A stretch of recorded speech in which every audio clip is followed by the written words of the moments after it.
we didn't get a regular wedding cake. We decided on something that was special for us instead. I love you, honeybee.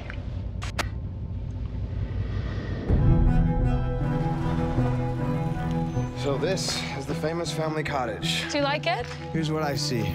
The woods. A lake. No one around.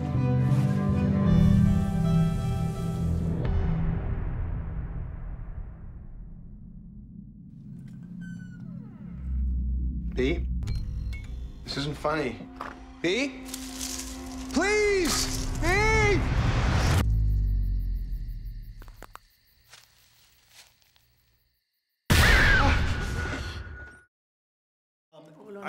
I saw the film at South by Southwest. Right. And met up with Lee there, and I was like, dude, this came out of your brain. You are so unassuming. It cannot, I mean, like, it's a huge, I don't know, just like a cool, nasty body horror-like flick.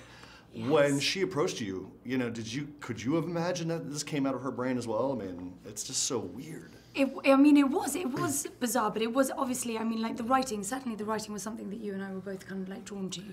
And I think the whole concept of the kind of like transformation, the tale that these two characters have was and also sorry, but there's also such a sweet kind of heartfelt sort of opening to the film, and so I guess like a lot of that came through Lee as well, and the sort of the closeness of the couple, and you know, trying to find the kind of the real relationship before it all turns sour and the knife goes in and it starts going wrong. Yeah, not a knife, literally. Spoiler alert. Well, you don't know. Exactly. Well, I felt that there was all those moments were really genuine. They felt very pure, cool. And but then it goes through this progression, this dark progression. Did you guys shoot in order to kind of maintain the emotional slide, or did you have to? In an ideal world, we would have shot it in order. I think that goes with any kind of like film or television production, I think. But yes, no, we didn't shoot it in order, which did kind of have its difficulties. But then again, I mean, you know, we were there to kind of do our best and try and make it work. Without giving too much away, there's one particular moment that I remember the audience just gasping and just sitting up. There was one woman who was sitting next to me just going like this the whole time. I think I know what you mean. Yeah. Can you guys just, you know, talk a little bit about that day, you know? I mean, what kind of prep work does it take? I mean, like, how do you get your energy high? Are we talking about the bed? Yes. And we're talking about that wonderful moment. That wonderful moment. When, okay. Yeah, how did you prep for that? I mean, I don't know. It was all, we shot the whole thing in 4 weeks, I think. So it was a real burn of a lot of energy at once, because it was, for most of the part, just me and Rose. So you know, we were mostly one location. So it was just a lot of hours all at once. And I think at the end we probably slept for a few days, but you know, it was just, and I think when you do something like that and the pace is up, then the energy sort of stays up, and we didn't really have time to kind of drop, and there was no afternoons off, or you know, it was just sort of busy, so that was cool. I think there were some moments between you and I where we were like, what are we doing? Yes. This is very surreal. Yeah. How is this bed scene happening? Yeah. But you're right.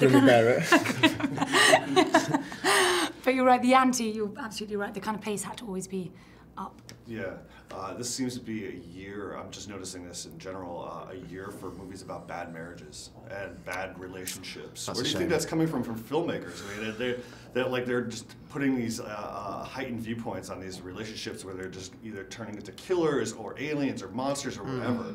I'm seeing that coming as a through line for most filmmakers. It's a universal thing, isn't it? The fear of your loved one turning in a way that's not what you expected, and sort of seeing a different side. Yeah, and I don't know. I think I don't know. You look back to certain horror films, you know, Rosemary's Baby, and look back in anger and stuff. That's always the sort of couples in that, and the sort of the fear of the unknown, and with someone that you think you know, and so I don't know.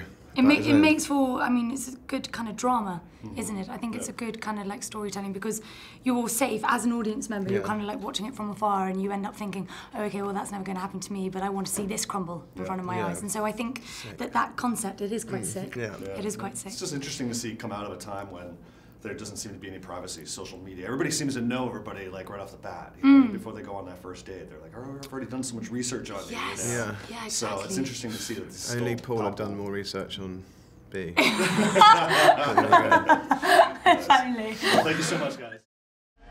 Come with some deep What's this? They're mosquito bites. They don't look like bug bites. You're acting crazy.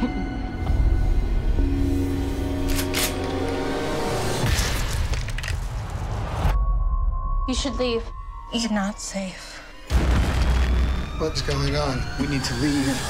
You can't. Where did you put the keys? Where are the keys?